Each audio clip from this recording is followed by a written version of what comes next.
At the stroke of the midnight hour, when the world sleeps, India will awake to life and freedom. भारताचे पहिले पंतप्रधान पंडित जवाहरलाल नेहरू जसे सांगतायत त्याप्रमाणे भारताची एक नवीन पहाट येथे होणार होती. स्वातंत्र्यानंतरची पहिली पहाट पाहण्यासाठी अख्खा भारत आसुसला होता. पण हा क्षण जितका आनंदाचा वाटतो तितकाच तो दुःखाचाही होता. कारण इतकी हजारो वर्षे एकसंध राहिलेला भारत आता तुटला होता. भारताचे पाकिस्तान आणि हिंदुस्थान असे दोन तुकडे झाले होते. काय कारण होती ही फाळणी होण्याची?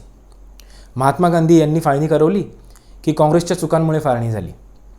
ब्रिटिशांचं याचं मग काय ध्येय होतं? या सगळ्या प्रश्नांची उत्तरं आज आपण घेणार आहोत.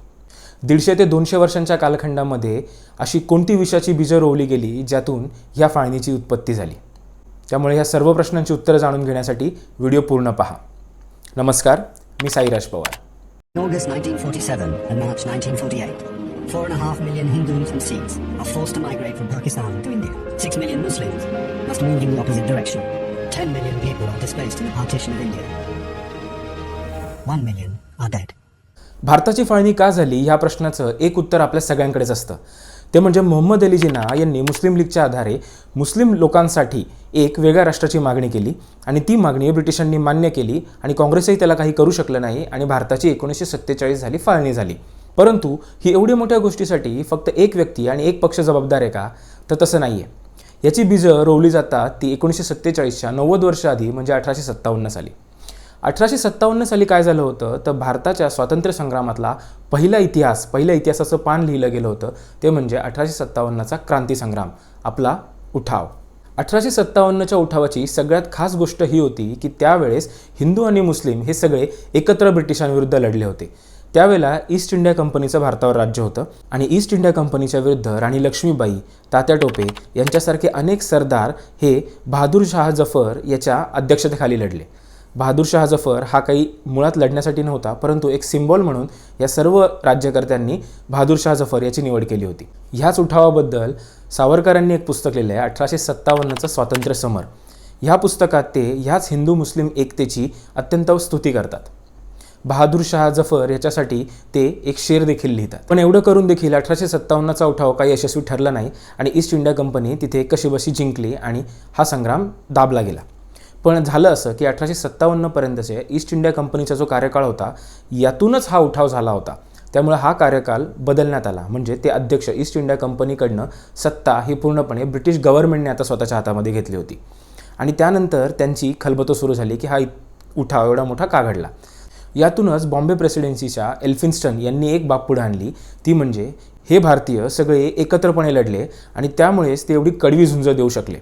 त्यामुळे इथून पुढे जर आपल्याला भारतावर राज्य करायचं असेल तर जी एन्शंट रोमनची प्रॅक्टिस होती डिवाइड अँड एम्परा, म्हणजे काय तर फोडा आणि राज्य करा, divide and rule, he strategy आपल्याला वापरावी लागेल. आणि तेव्हापासून ब्रिटिशांनी भारतीयांमध्ये असलेली एकी तोडायला टप्प्याटप्प्याने सुरुवात केली. आता ब्रिटिशांनी फोडा आणि राज्य करा ही त्यांची नीती वेगवेगळ्या क्षेत्रांमध्ये वापरायला सुरुवात केली. म्हणजे राजकीय क्षेत्रामध्ये त्यांनी मुसलमानांना दूर केलं तर हिंदूंना जवळ केलं. एज्युकेशनमध्ये, शिक्षण क्षेत्रामध्ये त्यांनी अशा प्रकारची पुस्तकं इंट्रोड्यूस करवली किंवा अशा प्रकारचा इतिहास समोर आणला जेणेकरून लोकांमध्ये आपोआपच भेद निर्माण झाले. उदाहरण द्यायचं झालं तर जेम्स मिल यांचं the history of British India या पुस्तकामध्ये जेम्स मिल यांनी भारताच्या इतिहासाचे 3 भाग केलेत.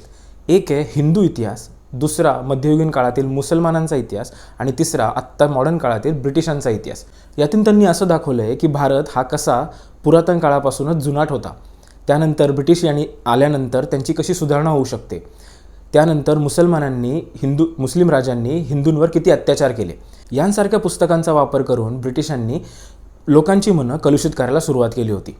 शिक्षणाचा प्रसार केल्यामुळे लोकांमध्ये वाचनाची आवड तयार झाली आणि जसं वाचन वाढू लागलं तसं लोक आपल्या इतिहासाबद्दलही वाचू लागली आणि तो इतिहास खुद्द ब्रिटिश पुढे देऊ लागले. त्यामुळे ब्रिटिशांना जे हवं होतं तेच लोक वाचत होते. याचा दुसरा परिणाम असा झाला की प्रत्येक धर्माला आपल्या धर्माचा इतिहास वाचायला मिळू लागला आणि त्याबद्दलचं संशोधन वाचायला मिळू लागलं. त्यामुळे प्रत्येक धर्माला, जसं हिंदू किंवा मुस्लिम यांना स्वतःच्या धर्माबद्दल काही चांगल्या गोष्टी, काही वाईट गोष्टी ह्या कळू लागल्या आणि यातून धर्मसुधारणेच्या गोष्टीसुद्धा चालू होऊ लागल्या. लोक विचार करू लागली आणि त्यातूनच एक एलिट क्लास, जो एक शैक्षणिकदृष्ट्या उच्चभ्रू असेल असा एक क्लास तयार व्हायला लागला. मग तो हिंदूंमध्येही झाला आणि मुसलमानांमध्ये देखील. पण ह्या मिळालेल्या शिक्षणातून काहींनी आधुनिकतेची कास धरली तर काहींनी जुन्या रूढी आणि परंपरेची. यातूनच ज्यांनी जुन्या रूढी परंपरांना महत्त्व दिलं, त्यातूनच शुद्धी मूवमेंट म्हणजे जे हिंदू काही कारणास्तव मुस्लिम किंवा ख्रिश्चन झाले असतील, ते त्यांना पुन्हा शुद्धीकरण करून आपल्या धर्मात घेणं यांसारख्या प्रथांना सुरुवात झाली. याला उत्तर म्हणूनच मुस्लिम समाजामध्ये तंजीम आणि तबलीग यांसारख्या मूवमेंट सुरू झाल्या. यांचाही भर हा धर्माकडे जास्त होता, म्हणजे धर्माचं पालन करणं, मुस्लिमांनी मुस्लिम होऊन राहणं याकडे त्यांचा कल होऊ लागला. आणि जी लोकं आधुनिकतेकडे वळली त्यातून काही पॉलिटिकल संस्था स्थापन झाल्या. उदाहरण द्यायचं झालं तर 1885 साली स्थापना झाली काँग्रेसची. काँग्रेसची ही लोकं काय करू लागली, ते एकत्र जमू लागली आणि पॉलिटिकलवर म्हणजे राजकीयदृष्ट्या आपल्या लोकांना काय मिळवता येईल याबाबत अर्ज करू लागले. ते सुरुवातीचा काळ जरी अर्ज करत असले तरी त्यांचे जे उद्देश होते ते फार चॅलेंजिंग होते. म्हणजे काल परवापर्यंत ज्या भारतीयांना धड लिहिता वाचता येत नव्हतं, ते आज आपल्याला अर्ज करून आम्हाला पार्लमेंटमध्ये जागा द्या, सीट्स द्या, आम्हाला बोलायला रिप्रेझेंटेशन द्या, यासारख्या गोष्टी करू लागले. त्यामुळे ब्रिटिशांसाठी ही धोक्याची घंटा होती. आता ठरलं ब्रिटिशांचं की ही जी काँग्रेस जी स्ट्रॉंग होत चालली आहे, म्हणजे जिला इतर सर्व वर्गातून प्रतिसाद मिळतोय, कारण जसं मी मगाशी सांगितल्याप्रमाणे जो वर्ग आधुनिकतेकडे वळला, मग तो सर्व धर्मियांमधला, हिंदू आणि मुस्लिम यातील सर्व धर्मियातले, पारसी यांच्यासारखी लोकं जी आधुनिकतेकडे वळली, त्यातली बरीचशी लोकं ही काँग्रेसमध्ये सहभागी झाली होती. त्यामुळे आता इथे जर डिवाइड अँड रूल करायचा असेल तर लोकांना काँग्रेसमध्ये जाण्यापासून थांबवलं पाहिजे. मग इथेच त्यांनी वापर केला तो धर्माचा. मुस्लिम धर्मातील सर सय्यद अहमद खान यांचा आधार घेऊन ब्रिटिशांनी मुसलमानांना काँग्रेसपासून लांब करण्याचे प्रयत्न सुरू केले. यातूनच सर सय्यद अहमद खान यांनी देखील मुस्लिमांना काँग्रेससोबत जाऊ नये, काँग्रेसच्या साथीने जाऊ नये आणि तुम्ही फक्त ब्रिटिशांसोबत राहावं आणि ब्रिटिशांच्या सहाय्याने शिक्षण घ्यावं आणि नोकरी धंद्याचं पाहावं, या प्रकारची शिकवण सर सय्यद अहमद खान आपल्या मुस्लिम अनुयायांना करू लागले. हा काळ आपण ब्रिटिशांनी मुसलमानांचं केलेलं तुष्टीकरणाचा काळ म्हणून संबोधू शकतो. याचं कारण म्हणजे हा तोच काळ होता ज्यावेळेस ढाक्याचे नवाब किंवा इतर जे राजेरजवाडे मुस्लिम राजेरजवाडे जुन्या काळातले होते, यांना ब्रिटिशांनी राजे म्हणून संबोधायला सुरुवात केली. याचबरोबर ब्रिटिशांनी धर्माच्या आधारावर विद्यापीठं स्थापन करण्यासाठी देखील परवानगी दिली आणि त्याला प्रोत्साहन दिलं. म्हणजे शिक्षणात तर आहेच, पण विद्यार्थ्यांमध्ये देखील हिंदू आणि मुस्लिम यासारखे भेद करायला ब्रिटिशांनी सुरुवात केलेली होती. हे सगळं करून झाल्यानंतर सुद्धा 19व्या शतक जेव्हा उलटत होतं, त्या काळामध्ये भारतीयांमध्ये असणारी राष्ट्रीयत्वाची भावना ही जोर धरू लागली होती. आणि याचा सगळ्यात मोठा केंद्रबिंदू होता तो म्हणजे बंगाल. त्यावेळेला भारताचे व्हाईसरॉय होते लॉर्ड कर्झन. लॉर्ड कर्झन यांचं बंगालवर बारकाईने लक्ष होतं. बंगाल हा क्रांतिकारी चळवळींचा केंद्रबिंदू बनला होता. त्यामुळे बंगालमध्ये असणारी राष्ट्रीयत्वाची भावना आपल्याला तोडली पाहिजे, याबाबतीत कर्झन यांचं पक्कं मत झालं होतं. आणि इथे त्यांनी आधार घेतला 1905 साली घडवण्यात येणाऱ्या त्यांच्या बंगालच्या फाळणीचा. कर्झन यांच्या डोक्यात असलेली ही कल्पना 1905 साली त्यांनी अंमलात आणायचं ठरवलं होतं. 1905 साली झालेल्या बंगालच्या फाळणीमुळे पूर्व भागात असणारे मुस्लिम बहुसंख्य आणि पश्चिम भागात असलेले हिंदू बहुसंख्य अशी बंगालची फाळणी करण्यात आली. वरकरणी असता ब्रिटिश सांगत होते की हे ॲडमिनिस्ट्रेशनसाठी केलं आहे, पण सगळ्यांना माहीत होतं की याच्या मागचं मुख्य कारण होतं की बंगालमध्ये असलेलं राष्ट्रीयत्वाची भावना ही तोडणं आणि बंगालींना बंगाली म्हणून एकत्र न आणता हिंदू आणि मुस्लिम असा त्यांच्यामध्ये भेद घालून देणं. त्यामुळे खरं पाहायला गेलं तर राष्ट्रीय राजकारणामध्ये त्यावेळेला जे सक्रिय होते त्यांना हे कळून चुकलं होतं की ब्रिटिशांची पुढची स्ट्रॅटेजी काय. कारण 1905 साली बंगालची केलेली फाळणी हीच नंतर 40 वर्षानंतर अख्ख्या भारताची करण्यात आली होती. वरकरणी पाहता बंगालच्या फाळणीला मुसलमानांचा सपोर्ट आहे असं दिसत असलं तरी हा सपोर्ट फार तर एक एलिट ग्रुपचा होता, जे की तुम्हाला उदाहरण द्यायचं झालं तर ढाक्याचे नवाब सलीमुल्लाह यांचा बंगालच्या फाळणीला पूर्णपणे पाठिंबा होता. त्यांचं असं म्हणणं होतं की यातून दोन्ही कम्युनिटीजला, हिंदू आणि मुस्लिम यांचं हित साधलं जाईल, परंतु झालं उलटंच आणि या दोन्ही कम्युनिटीजतील खालच्या स्तरावर असलेल्या लोकांनी बंगालच्या फाळणीला विरोध केला आणि पुढे जाऊन ही बंगालची फाळणी रद्द देखील करावी लागली. 1906 साली म्हणजे फाळणी झाल्यानंतर पुढच्याच वर्षी 1906 साली ह्याच सलीमुल्लाह यांनी एक कॉन्फरन्स बोलवली आणि ह्या कॉन्फरन्समध्ये मुस्लिम लीगच्या स्थापनेची घोषणा केली आणि अशी स्थापन झाली मुस्लिम लीग. आपल्या फाळणीच्या ह्या सिरीजमधला सगळ्यात मोठा विलन. आत्तापर्यंत कलकत्त्याच्याच राजकारणामध्ये असलेला ढाक्याचा नवाब आता मुस्लिम लीगच्या साहाय्याने राष्ट्रीय राजकारणामध्ये पदार्पण करत होता. त्यांच्या दृष्टीने आता मुस्लिम लीगचा भारतभर प्रसार करणं हा त्यांचा उद्देश होता आणि त्यांच्या या उद्देशाचा फायदा हा ब्रिटिशांना फोडा आणि राज्य करा या नीतीसाठी होणार होता. 1909 साली ब्रिटिशांनी इंडिया काउन्सिल ॲक्ट 1909 म्हणजे मॉर्लेमिंटो रिफॉर्म्स हे भारतामध्ये इंट्रोड्यूस केले. याच्यामध्ये त्यांनी मुस्लिम लीगची एक महत्त्वाची मागणी मान्य केली होती, ती म्हणजे सेपरेट इलेक्टोरेट. सेपरेट इलेक्टोरेट म्हणजे काय तर स्वतंत्र मतदान पद्धती. याच्यामध्ये काय झालं होतं तर समजा एखादी लोकसभा सीट असेल तर तिथे मुस्लिम उमेदवारच उभा राहणार. दोन्ही जे कोण असतील हे सगळे मुस्लिम उमेदवारच असतील आणि त्यांना मतदान हे फक्त मुस्लिम मतदारच करू शकतात. या प्रकारची पद्धती आणल्यामुळे मुसलमानांसाठी एक स्वतंत्र मतदारसंघच तयार होत राहिले आणि हाच भारताच्या फाळणीसाठीचा एक महत्त्वाचा टप्पा ठरला. 1919 साली जेव्हा पुन्हा इंडियन काउन्सिल ॲक्ट पास करण्यात आला तेव्हा हे जे सेपरेट इलेक्टोरेट होतं याच्यामध्ये सीख, युरोपियन्स अशा इतर प्रवर्गातील लोकांना देखील समाविष्ट करण्यात आलं. त्यामुळे हे सेपरेट इलेक्टोरेटचं खूळ हे मेजॉरिटी जे हिंदू होते यांच्यासाठी एक घातक प्रकार ठरू लागलं होतं. हिंदू समुदायातील देखील काही लोकांना आता वाटू लागलं होतं की हे जर असंच चालू राहिलं तर आपल्यासाठी ही धोक्याची घंटा आहे. आपण मेजॉरिटी असून आपल्याला हवं तेवढं रिप्रेझेंटेशन ह्या सरकारमध्ये मिळणार नाही. आणि यातूनच पुढे आपण पाहतो की 1920 आणि 1930 या 20 वर्षांच्या कालखंडामध्ये हिंदूंचा आवाज उठवण्यासाठी आणि हिंदू हिताची गोष्ट करण्यासाठी म्हणून भारतामध्ये 2 संस्था स्थापन झाल्या. एक म्हणजे हिंदू महासभा आणि दुसरी म्हणजे राष्ट्रीय स्वयंसेवक संघ RSS. आणि आता यातूनच ब्रिटिशांना मिळाला होता त्यांच्या डिवाइड अँड रूल करण्यासाठी त्यांच्या हिंदूंच्या बाजूचा दुसरा खेळाडू. म्हणजे एका बाजूला मुस्लिम लीग त्यांनी तयार केलीच होती, आता दुसऱ्या बाजूला त्यांना मिळू लागले हिंदूंसाठीचे खेळणारे म्हणजे हिंदू महासभा आणि राष्ट्रीय स्वयंसेवक संघ. आणि या दोघांचाही वापर ब्रिटिश करणार होते काँग्रेसला कमजोर करण्यासाठी आणि पर्यायाने राष्ट्रीय स्वातंत्र्य लढ्याला कमजोर करण्यासाठी. 1915 साली स्थापन झालेल्या हिंदू महासभेची सर्व सूत्रे ही जवळपास सावरकर यांच्याकडेच होती. 1923 साली सावरकरांनी हिंदुत्व इसेन्शियल्स ऑफ हिंदुत्व या त्यांच्या पुस्तकामध्ये हिंदुत्व म्हणजे काय याची एक डेफिनेशन केली. त्यांच्या हिंदुत्वाच्या डेफिनेशनमध्ये सीख, बुद्ध, जैन हे सगळे हिंदूच आहेत, परंतु मुस्लिम आणि ख्रिश्चन यांना ते ह्या डेफिनेशनमधून बाहेर ठेवतात. सावरकरांच्या याच पुस्तकामध्ये सावरकर हिंदू आणि मुस्लिम हे 2 वेगवेगळी राष्ट्र आहेत याचा सर्वात प्रथम उल्लेख करतात. तर अशा प्रकारे 20व्या शतकातील पहिलं आणि दुसरं दशक हे मुस्लिम लीग, हिंदू महासभा यांची एकमेकांवर कुरघोडी करण्यातच चाललं होतं. अशा वेळेला भारतीय स्वातंत्र्य संग्रामातील सगळ्यात महत्त्वाचा बिंदू असलेली काँग्रेस मात्र काय करत होती. या काळामध्ये काँग्रेसमध्ये चलती होती ती म्हणजे लोकमान्य बाळ गंगाधर टिळक यांची. लोकमान्य बाळ गंगाधर टिळक हे आता बऱ्याच जणांना प्रखर हिंदुत्ववादी वगैरे वाटतात. हिंदुत्ववादी नेते आत्ताचे आहेत हे टिळक यांचा आदर सत्कार करतात आणि त्यांना जणू काही स्वतःच्या बाजूचे असल्याचे दाखवतात. परंतु लोकमान्य बाळ गंगाधर टिळक हे वैयक्तिकरित्या जरी एक प्रखर हिंदुत्ववादी होते तरी राजकीयदृष्ट्या टिळक हे सर्वसमावेशक होते. त्यांच्या दृष्टीने ह्या भारतात असलेले प्रत्येक जण हा भारतीयच होता. 1920 साली टिळकांचं निधन झालं आणि त्यानंतर काँग्रेसची सूत्रे ही बाय डिफॉल्ट गेली महात्मा गांधी यांच्याकडे. गांधीजींच्या नेतृत्वाखाली भारतीय स्वातंत्र्य चळवळीने एक वेगळंच वळण घेतलं होतं. कारण आत्तापर्यंत जी चळवळ काँग्रेसची जी चळवळ ही काही एका ठराविक वर्गामध्ये होती म्हणजे शिकल्या सवरलेल्या पांढरपेशी वर्गामध्ये होती, ती महात्मा गांधींनी सर्वात शेवटच्या असलेल्या एका सामान्य माणसापर्यंत, शेतकरी, कामगार यांच्यापर्यंत, महिला यांच्यापर्यंत आणून ठेवली. लहान मुलं देखील आता या चळवळींमध्ये भाग घेऊ लागली होती. म्हणजे एका बाजूला हिंदुत्ववादी आणि मुस्लिम राष्ट्रवादी हे सगळे आपापलं राजकारण करत असताना काँग्रेस मात्र महात्मा गांधी यांच्या नेतृत्वाखाली सर्वसमावेशक वृत्ती घेऊनच पुढे चालली होती. तर ही अशी परिस्थिती साधारणतः 1930-40च्या दशकापर्यंत झाली होती. मग आता मुद्दा येतो की पाकिस्तानची मागणी कधीपासून सुरू झाली.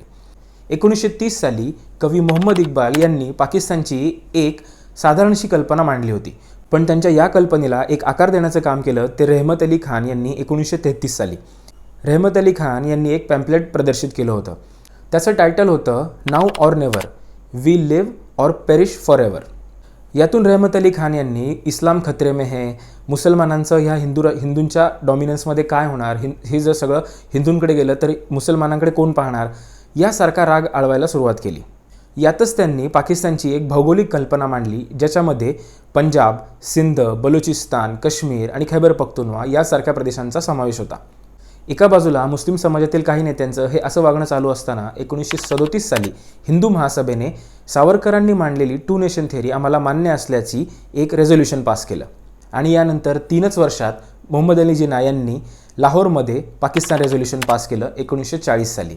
1940च्या पाकिस्तान रेझोल्युशनमध्ये मोहम्मद अली जिना यांनी स्वतंत्र पाकिस्तानची मागणी केली. 1940 हा तो काळ होता जेव्हा दुसरं महायुद्ध चालू होऊन 1 वर्ष लोटलं होतं. या दुसऱ्या महायुद्धामध्ये भारतीयांची मदत ही ब्रिटिशांसाठी अत्यंत महत्त्वाची होती अशा वेळेस भारतीयांना न विचारता भारताला ब्रिटिशांनी ह्या दुसऱ्या महायुद्धामध्ये झोकून दिलं. ह्या कारणास्तव काँग्रेसच्या सर्व मिनिस्टर्सनी राजीनामे देऊन टाकले होते. महात्मा गांधींच्या नेतृत्वाखाली ब्रिटिशांना आता कोंडीत पकडलंय, तर आपण स्वातंत्र्याची मागणी केली पाहिजे आणि तरच ब्रिटिशांना आपण या युद्धामध्ये मदत केली पाहिजे, अशी एक चर्चा काँग्रेसमध्ये चालू होती. परंतु ब्रिटिशांसोबतची बोलणी फसली आणि त्यानंतर ब्रिटिशांना हकलून लावण्याची ही एक सुवर्णसंधी आहे असं समजून महात्मा गांधी यांनी चले जावचा नारा दिला आणि क्विट इंडिया मुवमेंटला 1942 साली सुरुवात झाली. आणि आश्चर्य म्हणजे हिंदू महासभा असेल किंवा मुस्लिम लीग या दोन्ही संघटना क्विट इंडिया ह्या मुवमेंटपासून लांब राहिल्या आणि या उलट त्यांनी ब्रिटिशांना मदत होईल यासारखीच पावलं उचलली. मोहम्मद अली जिना आणि सावरकर यांनी आपापले जे समर्थक होते यांना ब्रिटिशांच्या सैन्यामध्ये सामील होण्यासाठी प्रोत्साहन दिलं आणि काँग्रेसच्या सोबत न जाण्यासाठी देखील आवाहन केलं. याच काळामध्ये ब्रिटनचे पंतप्रधान असलेले विन्स्टन चर्चिल आणि मोहम्मद अली जिना यांची संभाषणं चालू होती. कसं आहे, मोहम्मद अली जिना यांची वेगळ्या पाकिस्तानची मागणी ही चर्चिल यांना एक आकर्षक मागणी वाटत होती. याचं कारण म्हणजे तत्कालीन जर जिओग्राफिकल पोझिशन तुम्ही पाहिली तर तुमच्या लक्षात येईल की भारत जर एकसंध राष्ट्र राहिला असता तर तो हा रशियाच्या म्हणजे तत्कालीन USSRच्या पूर्णपणे जवळ आला असता आणि त्यावेळेला USA आणि रशिया याऐवजी ब्रिटन आणि रशिया यांच्यामध्ये कोल्ड वॉर चालू होतं. म्हणजे ब्रिटन आणि रशिया हे वर्ल्ड वॉर 2 मध्ये एकमेकाचे जरी मित्र असले तरी ते एकमेकावर चेक अँड बॅलन्स ठेवून होते. उद्या जर भारत एकसंध राहिला आणि तो नेहरूंच्या अध्यक्षतेखाली राहिला आणि नेहरू जे एक सोशलिस्ट विचारांचे होते तर तो कधीही रशियाच्या सोबत जाऊ शकतो आणि तो आपल्यासाठी धोका ठरू शकतो हे ब्रिटन जाणून होतं. त्यामुळे जर आपण एक भारताचे 2 भाग केले आणि एक असा पाकिस्तान तयार केला जो आपल्याशी नेहमीच लॉयल राहू शकतो तर तो रशिया आणि भारत यांच्यामध्ये एक बफर ठरू शकतो. एवढा पुढचा विचार ब्रिटनचे त्यावेळेचे पंतप्रधान विन्स्टन चर्चिल करत होते आणि याचा आपल्याला फायदा होऊ शकतो हे मोहम्मद अली जिना पुरते जाणून होते. तुम्हाला ऐकून आश्चर्य वाटेल, पण मुस्लिम लीग आणि हिंदू महासभा हे काँग्रेस विरोधाने एवढे झपाटलेले होते की एकमेकांचे कट्टर विरोधक असलेले हे पक्ष भारतातील अनेक प्रोव्हिन्सेसमध्ये एकत्र सत्तेत सहभागी होते. उदाहरण द्यायचं झालं तर 1941 साली बंगालमध्ये जे गव्हर्नमेंट होतं ते गव्हर्नमेंट होतं फैजुल हक यांचं. हे फैजुल हक तेच होते ज्यांनी 1940 मध्ये लाहोरमध्ये पाकिस्तान रेझोल्युशन मांडलं होतं. यांच्या बंगालमधल्या त्याच गव्हर्नमेंटमध्ये अर्थमंत्री म्हणून रुजू झाले श्यामाप्रसाद मुखर्जी जे हिंदू महासभेचे होते. अशीच युती हिंदू महासभा आणि मुस्लिम लीग यांची सिंध प्रांतात देखील झाली होती. 1945चा काळ येईपर्यंत दुसरं महायुद्ध संपलं होतं. भारतामध्ये निवडणुका देखील झाल्या होत्या आणि युद्धानंतर ब्रिटनने भारताला स्वातंत्र्य देण्याचं मान्यच केलं होतं आणि ही गोष्ट हेरूनच मोहम्मद अली जिना यांनी स्वतःची पाकिस्तानची मागणी अजूनच तीव्र केली होती. भारताचं स्वातंत्र्य देताना कशा पद्धतीने करायचं यासाठी 1946 साली कॅबिनेट मिशन भारतामध्ये आलं होतं. कॅबिनेट मिशनचा उद्देश हा होता की भारतामध्ये हे जे पॉवर ट्रान्सफर केले जाईल हे कशा प्रकारे करायचं आणि मोहम्मद अली जिना यांच्या पाकिस्तानच्या मागणीचं काय करायचं. कॅबिनेट मिशन प्लॅननुसार भारताची 3 भागामध्ये विभागणी होणार होती. हे विभाजन नव्हतं, विभागणी होती. म्हणजे भारत ॲज एक देश राहणार होता, परंतु त्याच्या आतमध्ये भारताचे A, B आणि C असे 3 वेगवेगळे प्रांत करण्यात येणार होते. याच्यामध्ये केंद्रस्थानी जो असेल, केंद्र सरकार जे असेल हे फक्त 3 ते 4 गोष्टींवर लक्ष ठेवू शकत होतं. ते म्हणजे संरक्षण, परराष्ट्र व्यवहार, चलन आणि कम्युनिकेशन. ह्या 4 गोष्टींवरच फक्त सेंट्रल गव्हर्नमेंटचा कंट्रोल राहील. बाकी 3 प्रोव्हिन्सेस A, B आणि C हे स्वतःच्या नुसार स्वतंत्र असतील. मोहम्मद अली जिना यांना हा प्रस्ताव आवडला होता कारण कॅबिनेट मिशननुसार जे 2 A आणि C हे प्रांत करण्यात आले होते हे दोन्ही बहुतांशी मुस्लिम बहुल होते आणि जिन्नांच्या डोक्यात असं होतं की त्यानंतर पुढे जाऊन हे दोन्ही भाग वेगळे होऊ शकतात आणि म्हणूनच काँग्रेसचा याला विरोध होता.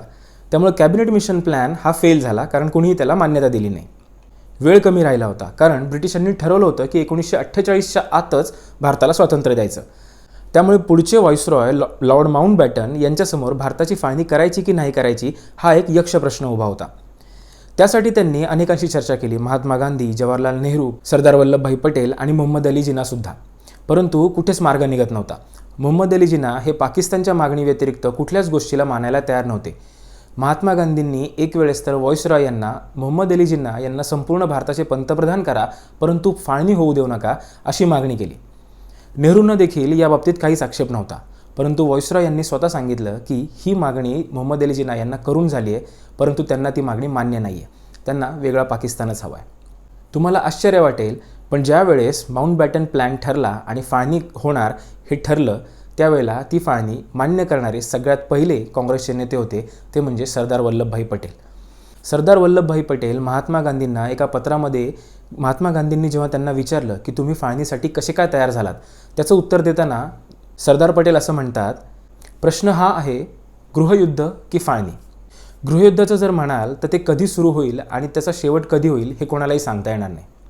हां, हिंदू यात जिंकतीलसुद्धा, परंतु त्यासाठी हिंदूंना खूप मोठी किंमत मोजावी लागेल. ही वाक्य होती सरदार वल्लभभाई पटेल यांची, त्यांनी महात्मा गांधी यांनी लिहिलेल्या पत्रामधली. त्यामुळे सरदार वल्लभभाई पटेल यांना माहीत होतं की जर भारताचं आत्ताचं विभाजन आपण मान्य केलं नाही तर भारताचे असंख्य तुकडे होऊ शकतात, आणि तसं झालं देखील होतं. 16 ऑगस्ट 1946 साली जेव्हा मोहम्मद अली जिना यांनी डायरेक्ट ॲक्शन डे डिक्लेअर केला, त्यावेळेस बंगालमध्ये कत्लेआम झाला होता, आणि ज्या महात्मा गांधींवर फाळणीसाठी जबाबदार असल्याचा आरोप आजही केला जातो, ते महात्मा गांधी हिंदूंच्या रक्षणासाठी नवाखोली येथे जाऊन बसले होते, ज्यावेळेस दिल्लीमध्ये भारताच्या स्वातंत्र्याची जय्यत तयारी सुरू होती. आणि अशा प्रकारे 14 ऑगस्ट 1947 साली पाकिस्तान हा वेगळा देश करण्यात आला, आणि 15 ऑगस्ट 1947 हा स्वतंत्र भारताचा पहिला दिवस ठरला. आत्तापर्यंतच्या व्हिडिओमध्ये मी जे तुम्हाला सांगितलं ह्या सगळ्या हिस्टॉरिकल फॅक्ट्स आहेत, म्हणजे ह्या घटनांबाबत कुठेही डिस्प्यूट नाही आहे. तुम्हाला इतिहासाबद्दल अजून वाचायचं असेल तर प्लासी टू पार्टिशन हे शेखर बंडोपाध्याय यांचं एक पुस्तक आहे. हे माझं आत्तापर्यंत 2 ते 4 वेळा वाचून झालेलं आहे. तुम्हालाही आवडत असेल तर हे इतिहासाचं पुस्तक तुम्ही नक्की वाचा, यातून तुम्हाला अनेक गोष्टी कळतील. तर हे सगळं ऐकल्यानंतर तुम्हाला काय वाटतं, फाळणीसाठी कोण जबाबदार होतं हे तुम्ही कमेंट बॉक्समध्ये नक्की लिहा. आणि जसं मी कालच्या पोस्टमध्ये लिहिलं होतं त्याचं उत्तर देताना मी तुम्हाला सांगतो. माझ्या मते सावरकर आणि जिन्ना यांच्यात काय सिमिलॅरिटी होती. माझ्या मते काँग्रेस आणि गांधी या दोघांना असलेला विरोध ही सावरकर आणि जिन्ना यांच्यामध्ये एक महत्त्वाचं साम्य होतं. डॉक्टर बाबासाहेब आंबेडकर यांच्या मते देखील सावरकर आणि जिन्ना यांच्यामध्ये राष्ट्राच्या संकल्पनेबद्दल बरंचसं साम्य, हे मी नाही सांगत आहे, हे त्यांनी त्यांच्या पुस्तकामध्ये देखील लिहिलं आहे. याचबरोबर महात्मा गांधींना भारताच्या फाळणीचं दोषी मानावं का, तर माझ्या मते 100% नाही. कारण महात्मा गांधी जर फाळणीचे दोषी असते तर हे सगळे कॅरेक्टर जे आपण आत्ता पाहिले, ह्या सगळ्यांचा उल्लेख हा ना इतिहासात असता ना आपण त्यांची आज चर्चा करत असतो. RSSचे एक उच्चपदस्थ नेते HV शेषाद्री यांचं एक पुस्तक आहे, the tragic story of partition. ह्या पुस्तकात देखील ते ह्या गोष्टीवर जोर देतात की महात्मा गांधी यांचा फाळणीला शेवटपर्यंत विरोध होता. आणि आता प्रश्न राहिला काँग्रेसचं काय, आणि काँग्रेसची परिस्थिती ही जशाच तशी, जसं सरदार पटेल यांनी महात्मा गांधींना पत्रात कळवलं होतं तशी होती. म्हणजे काँग्रेसला चूज करायचं होतं की गृहयुद्ध होऊन द्यायचं की फाळणी होऊन द्यायची, आणि त्यात काँग्रेसने, आणि म्हणजेच तत्कालीन काँग्रेसचे जे मोठे नेते सरदार पटेल, नेहरू यांनी फाळणी चूज केली. आता कमेंट बॉक्समध्ये तुम्ही मला सांगा, तुमच्या मते फाळणीचे खरे जबाबदार कोण आहेत. व्हिडिओ आवडला असेल तर लाईक करा, आणि व्हॉट्सअपवर तुम्हाला भारताच्या फाळणीबद्दल चुकीची माहिती पसरवणाऱ्या त्या प्रत्येक माणसाला हा व्हिडिओ फॉरवर्ड करा. या चॅनलला सबस्क्राईब करायला विसरू नका. धन्यवाद. जय महाराष्ट्र, जय हिंद.